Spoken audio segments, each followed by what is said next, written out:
One is good, but two is always better. How's everybody doing? I'm Jay Elsen, and this is Coyote Corner.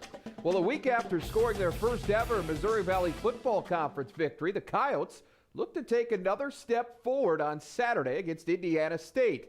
A win over the Sycamores would give USD back-to-back victories for the first time since 2011. Let's take a look back at the highlights. Second start for Kevin Earl at quarterback, and the sophomore hits it big on USD's first possession.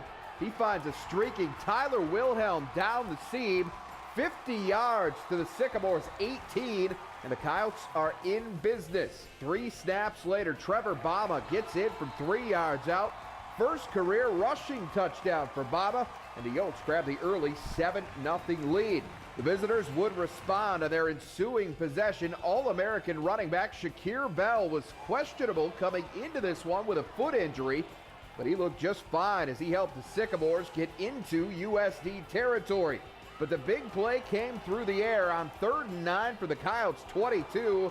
Mike Parrish finds A.J. Johnson for the score, and that ties it at 7 apiece. Plays like that were few and far between for ISU because USD's defense was fantastic again. Later in the first, ISU goes for it on 4th and 4 at the Coyotes' 33, but Bell dropped in the backfield. Drew Iddings and Ryan Hillier on the tackle. The Coyotes take over on downs. More defense in the second, this time from one of the young guns. First career sack for Sioux Falls native John Wessel right there. And 2 plays later, Parrish going to get dropped again. Iddings teams up with Emilios Davis, second of 3 first-half sacks for that Coyote defense. Meanwhile, the offense had a couple of scoring chances slip through its fingers. After moving down to the Sycamores' 5, Kevin Earl sees his pass deflected and intercepted by Donovan Lane. Second straight week, Earl's had a pass picked off in the end zone. After the defense responded with a 3-and-out, Earl had the Yotes on the move again, but on 3rd and 8 from the ISU 24, he overshoots Matt Miller, and that too would be picked off in the end zone. So instead of USD being up by 2 scores, the game remains tied at 7.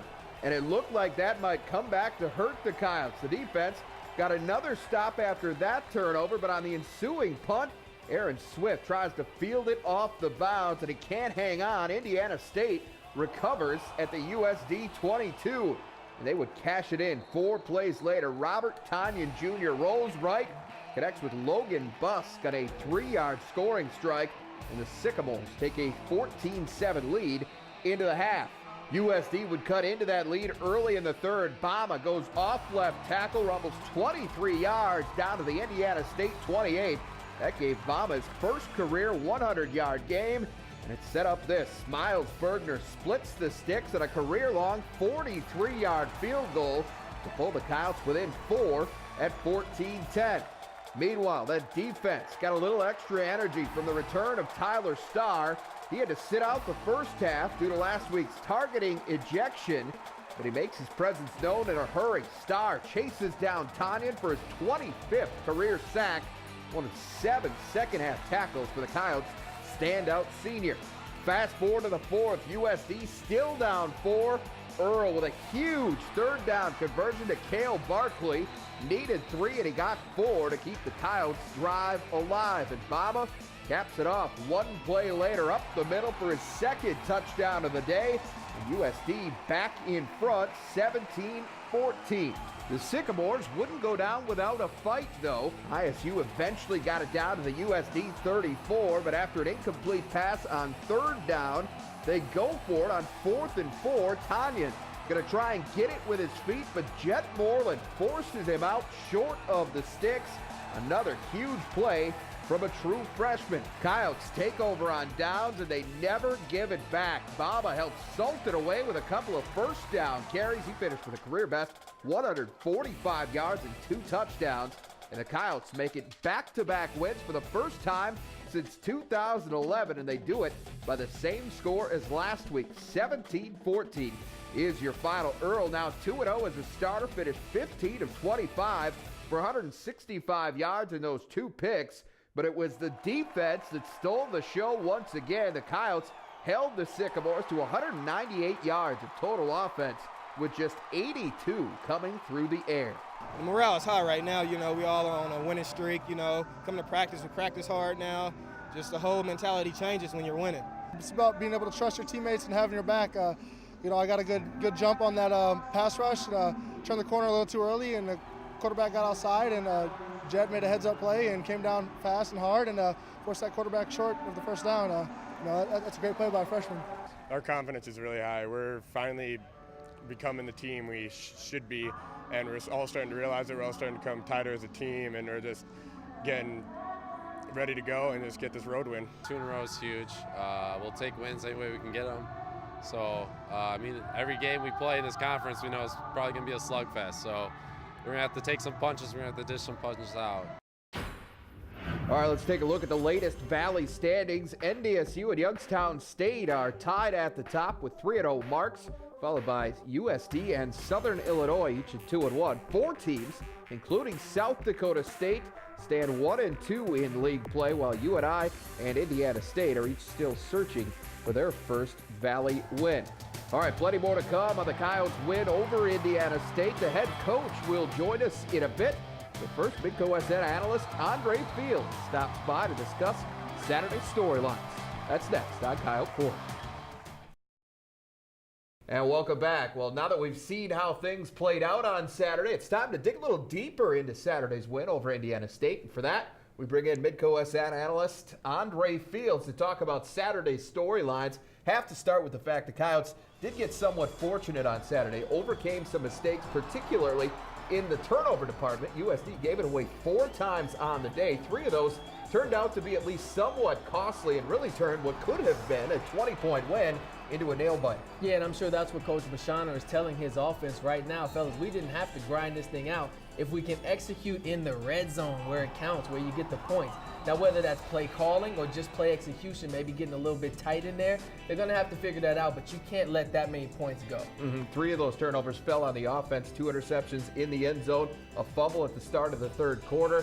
The other turnover came on special teams. Aaron Swift muffed a punt late in the second quarter that set up Indiana State's second touchdown of the day. They also ended up getting a field goal block in the fourth quarter that would have added some insurance in this football game. Bottom line, still some things that need to be worked out as far as special teams are concerned. Yes, and special teams is such a huge part of the game because it's one of the only plays that covers the 30, 40-yard swing in field position. And when you get field goals blocked, then that covers points. So you have to get those things cleared up. Positive thing, though, is that they did have some pretty good snaps this day. Got to stay one step at a time. All right, let's get to the good stuff now. Another great day for the defense. The Coyotes held the Sycamores to just 198 yards of total offense. Just 82 of those came through the air. They sacked the quarterback 5 times.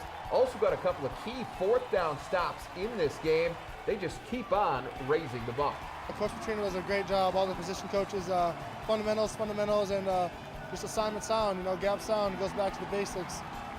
We get on film, and I know there's a lot of plays that hit for some big rushes. It just comes down to wrapping up, tackling, running your feet, maybe having low pad level. I missed a couple sacks, and you know, there's always room for improvement. All right, Andre, as a former defensive player yourself, I know you love yourself some good defense. The Coyotes, each and every week, just continue to shine in that department. Yes, they are the crowning jewel right now of USD's team. They are playing with so much confidence. And the thing I like most, Jay, is that those 5 sacks up front. Tyler Starr's going to get his attention, but that means that other guys on the defensive line are stepping up and making plays. And when you make plays up front, then it makes the secondary play that much easier. Yep, Drew Iddings, Emilios Davis, John Wessel, all getting into the sack column on Saturday as well. You mentioned Tyler Starr. He, of course, has been a huge part of the defense's success this season, but he gave them a little extra energy on Saturday after sitting out the first half due to that targeting ejection from the week before. Starr looked like a man on a mission. He's our catalyst, you know. He's on the field. We're all playing good. We know we're all going to make plays. He hurries up the quarterback. He helps us DBs make plays. And it's just a chain reaction. Once he gets in there, he just makes everything better. It goes faster, everything's smoother, and he's a great player, and we all just build around him. All right, just how good was 11 on Saturday? 7 tackles, a sack, and a forced fumble in just 2 quarters of work. Yeah, and I mean, he's stepping up to his All-American billing right now. 7 sacks on the season. This coming off of teams that are game planning to stop Tyler Starr. So he's continuing to be the star player on that USD defense. 25 sacks now for his career, just 2 off the career mark set by E.J. Schabel. All right, speaking of big days, Trevor Bama had his best game as a Coyote to this point. The redshirt freshman from Lamarge, Iowa, carried 28 times for 145 yards and 2 touchdowns. Ended up being named the Missouri Valley Football Conference's Newcomer of the Week. The offensive line did an awesome job. The whole game we had push. I don't think we were ever getting hit in the backfield, and we were always getting hit 2 yards downfield. But get my first collegiate touchdown, rushing touchdown, felt awesome, and that second one just added on. All right, Andre, we've heard a lot about Trevor Bama, especially coming into this season. He's been really good all 3 games at home to this point, maybe even separating himself a little bit from Jordan Roberts as far as being the go-to guy for the Coyotes in the rushing game. But boy, he looked good and powerful on Saturday. Yeah, and that's the type of runner he is. Powerful in between the tackles, not really gonna outrun you, gonna try to run over you. And when you can do that, you loosen up a defense. By that fourth quarter, you saw he had things rolling. And this is a good sign for USD's offense going forward. Very, very good sign indeed. All right, that's our take on Saturday's game. And when we come back, the head coach will give us his. Joe Glenn joins us next.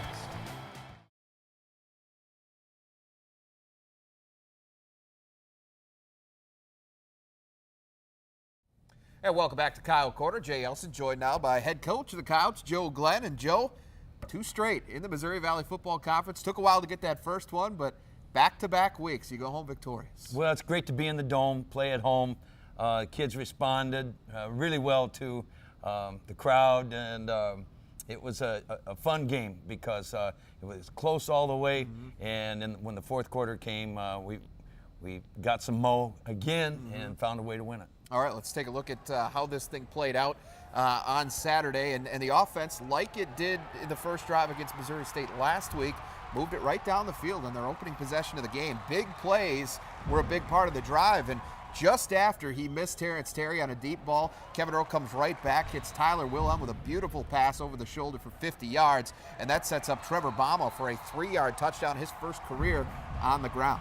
Well, Trevor offensively was our answer today in this game. He ended up rushing for about 145 yards, I think, averaged right at 5 yards a carry. The guy is tough, physical runner, and but everybody, the defense again was the storyline. They banged him and knocked him down and went through a quarterback and held one of the best running backs in all of college football to 80 yards, I believe. And just playing great team defense without Tyler Starr for a half. That's right. Great day for the Coyotes. Coyotes up 7-0 early after that touchdown. You mentioned Shakir Bell. He's that All-American running back for Indiana State. Some question mark coming in as to whether or not he was going to play. Well, he looked pretty good on this particular drive as they respond, move it down the field on you.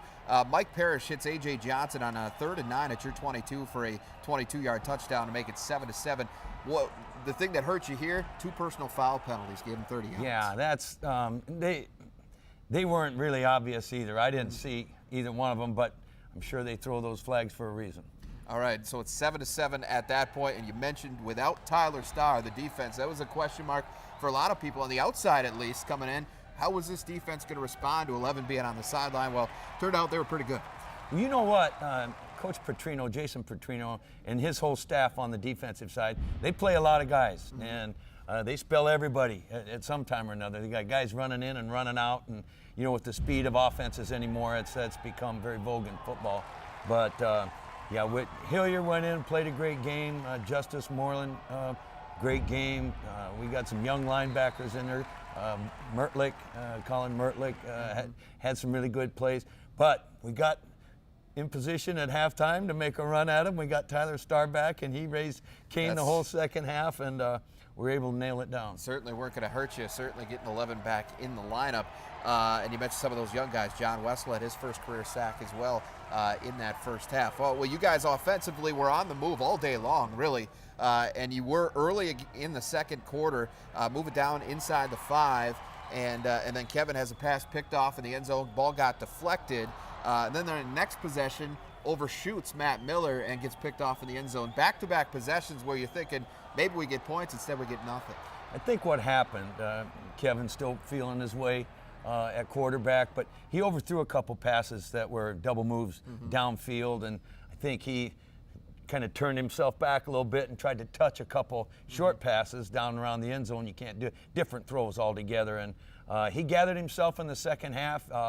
He went 7 for 9 in the second half, 3 for 5 in the third quarter, 4 for 4 in the fourth quarter, 3 big first down throws in the last drive to win it. So he bounced back and did a great job for us. Felt like you guys really had control of that first half, but a mistake on special teams hurt you late in the second quarter. Aaron Swift tried to field a punt off the bounce. Looked like he ran before he had possession of the ball.